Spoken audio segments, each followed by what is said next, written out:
Hoši, teď zanechte veškerých starostí domácích, vánočních a politických drbů a myslíte si, že jste někde na Sázavě? Já myslel, že na Havaji. No na Havaji to je.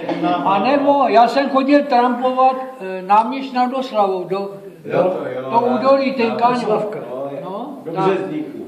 Březník, jo. A nám stačila harmonika tenkrát, k táboráku. Tak to tady zapálíme.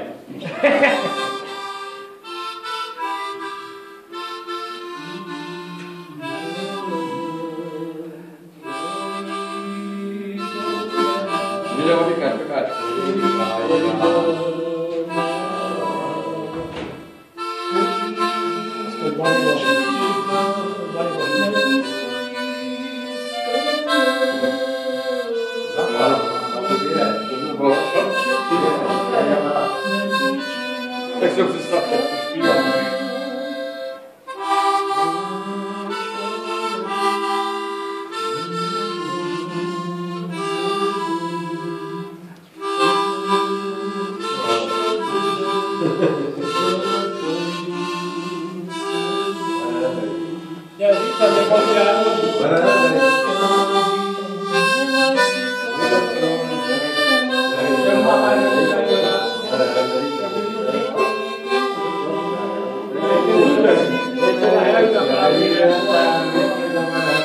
Já to pušuju, to je z nouze a mám taky zážitek s tímto nástrojem.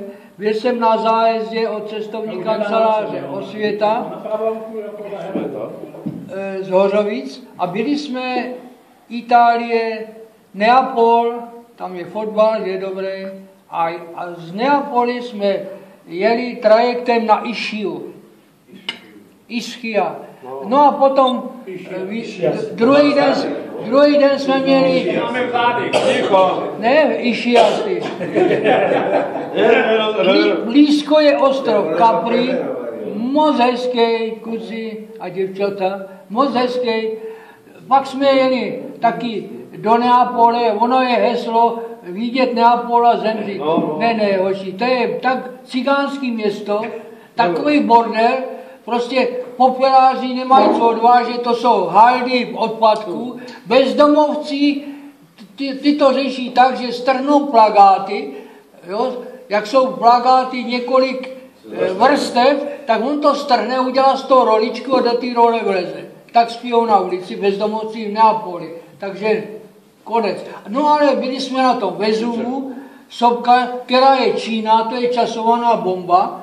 Všichni ví, že to někdy bouchne a přitom pod Vezuvem se staví nový baráky.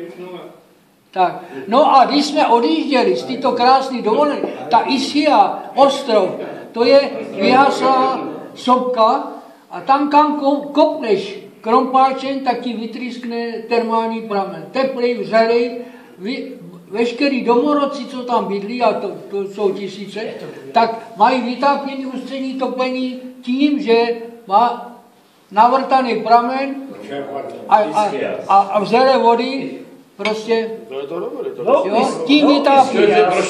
Prostě bezdomovci teda trhají ty role. Počkej, Jura, to je Neapol, to je Neapol.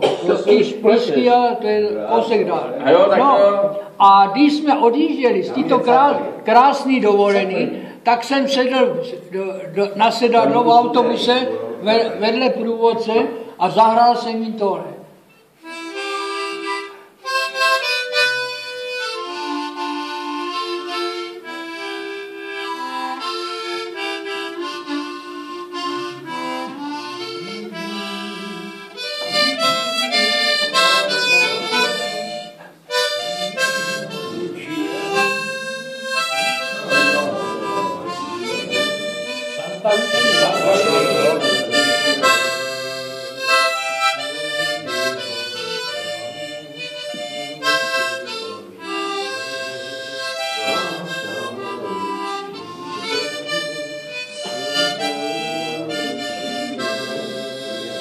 A od té doby se stal Italem vlastně. Výborně. se stále Itálii. Ne, No těch chtěli se tam normálně... ale na dovolenou, na rekreaci být do Itálie, ne. Počkej, tady to je něco jiného, to byla poznávačka, ale jinak to pobřeží, to je samá skála. Je to tak? Ano. Je to tak. Plavat, no. Ve vodě. Tam byl, prosím tě.